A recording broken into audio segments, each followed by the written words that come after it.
그 성관이 사무총장님 답변하시는 거 보니까 좀 국민 눈높이에는 한참 모자란다라고 생각합니다. 성관이가 가족회사라는 말이 나왔을 때 국민들께서 뭐 기가 찬 것을 떠나서 지금 청년들 취업난이 있는 상황에서 굉장히 가슴 아픈 얘기거든요. 그리고 현재 다른 공공기관 중에 이렇게 하는 데가 없어요. 근데 감사원 감사도 배제된 상태에서 자정 능력을 믿고 가야 되는데 과연 엄정하게 보고 있느냐 하는 의심이 듭니다. 왜냐하면 성관이 11명, 고위직 자녀가 11명이나 지금 뒤늦은 수사 의뢰를 했는데 아마 이렇게 여론화되지 않았으면 영원히 수사 의뢰 안 했을 것 같아요. 아까 감사원 감사 결과에 없었다라고 말씀하셨지만 실제 문재인 정부에서 공공기관에 대한 채용 비리에 대해서 엄청나게 많은 인원들을 조사했고 그 당시 감사원 감사 결과에도 그 개별 사람에 대해서 구체적으로 나오진 않았어요. 하지만 이건 구조적으로 아버지가 다니는 회사에 내가 지원을 하는 것이고 지금 김세환 사무총장 공소장을 보면은 면접위원도 바꿔버렸다는 거 아닙니까?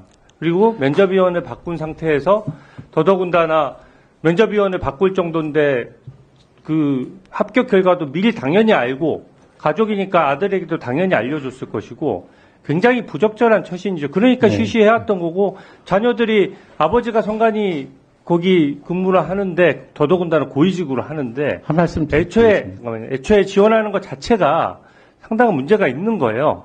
그래서 성관이 수사 의뢰가 원래 당연히 그 예전에 문재인 정부에서 문재인 대통령 어떻게 했습니까?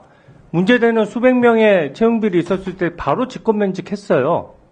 그러니까 같은 기조로 하고 그 당시에 그게 국민 눈높이에 맞는 결정이었고 기본적으로 직권면직이 지금 당연히 됐어야 되는 사안이고 수사 의뢰도 진작에 됐어야 되는데 지금 거의 한 2년 가까이 조치가 없다가 잠깐만요. 조치가 없다가 이게 이렇게 된 부분이 있고요.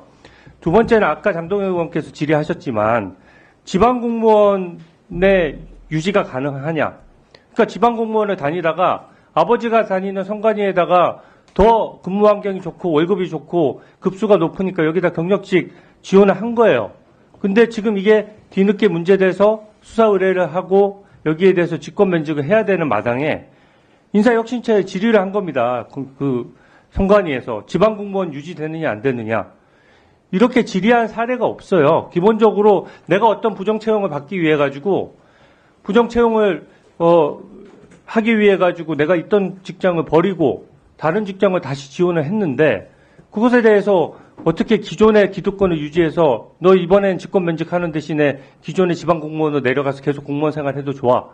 이게 공직관이 그렇게 돼서는 안 되는 거거든요. 한번 말씀해 보시죠. 네. 첫 번째 장기간 방치하셨다고 말씀을 하시는데 수차 저희들이 국정감사 등을 통해서 말씀을 드렸습니다. 이게 저희가 법상으로는 감사원 감사를 받을 수는 없지만 그때 국민과의 약속으로 감사원 감사를 받기로 했어요. 그렇다면 감사원 법의 절차에 따라서 진행이 돼야 됩니다.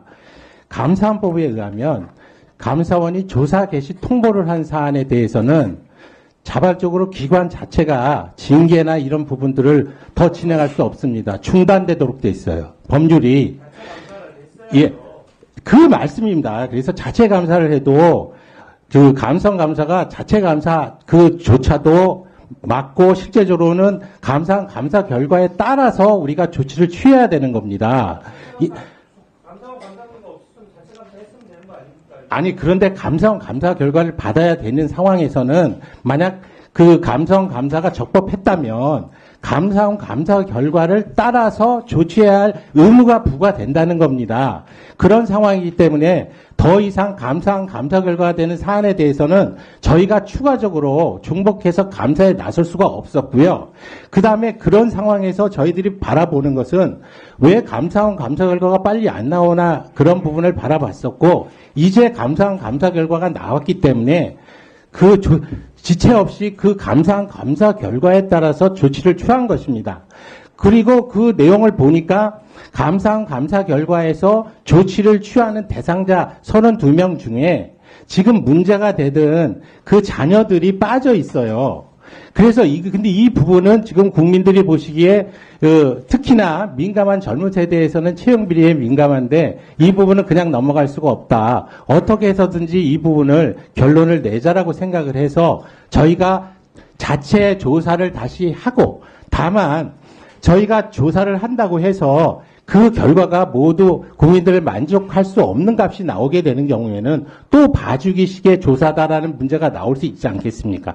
그것을 감안해서 객관적으로 수사 권한이 있는 그 기관에 수사 의뢰를 하게 된 것이고요. 수사 의뢰만 하는 것이 아니라 자체적으로 저희 감사 부서를 통해서 감사에 들어갔습니다. 그리고 두 번째로 그 인사의 혁신처에 그런 전례가 없다고 말씀하셨잖아요. 이런 전례가 없어요. 제가 찾아보니까. 근데 지금 제 생각은 이 비리 척결을 할 때 지금 말씀드린 대로 직권 면직해서 하여튼 이 선관위 조직에서 그들을 배제하는 것이 좋겠다는 생각은 하고 있습니다. 그런데 이게 적법 절차에 의해서 배제를 해야지 무조건 할 수는 없잖아요. 그래서 제가 법률 검토를 좀 해봤어요. 이 직권면직, 국가공무원법상의 직권면직은 채용된 이후에 국가공무원의 자격을 취득한 이후에 벌어지는 비리행위에 대해서 내지는 자격 요건을 가진 자가 자격을 상실하게 되는 후발적 요인에 의해서 직권면직이 이루어지는 것이지 채용 당시에 비리를 가지고 직권면직을 하는 그 조항은 아니라는 겁니다. 그래서 그 조항을 가지고 배제를 할 수 없기 때문에 제가 그 다음에 채용과 관련한 부분에서 배제할 수 있는 사안을 검토를 하기 시작했어요. 네. 잠깐만요. 그래서 보니까 45조의 3이 확실하게 누구든지 채용 절차에서 비리가 있는 경우에는 그 채용자를 취소할 수 있는 조문이 있습니다. 근데 그 조문이 불행하게도 입법 과정에서 2021년 6월에 그게 개정이 되면서 시행일은 2021년 12월인데 소급표를 두고 있어요, 부측에서. 그래서 그 이후에만 개정된 이 법령이 시행된 이후에 채용된 자에 한해서만 적용되도록 되어 있기 때문에 그 조문은 못 씁니다. 그래서 또 윗조문을 보니까 2015년도에 45조의 2에 보면 그 부정 채용과 관련한 행위를 한 자, 행위자에 대해서는 채용 취소를 할 수 있는 조문이 있어요. 그런데 이 조문이 시험을 볼 때 부정행위를 하거나 이런 조문들로 돼 있는데 시행령을 보니까 기타라고 해서 자기나 차인 이런 등등에 대한 부분에 영향력을 미친 행위라는 부분이 있습니다. 그래서 이 부분이 결국은 자신에게 그 행위자에게 귀책 사유가 있는 행위가 적발이 되는 경우에는 이 조문을 통해서 할 수 있지 않을까라는 생각을 했고요.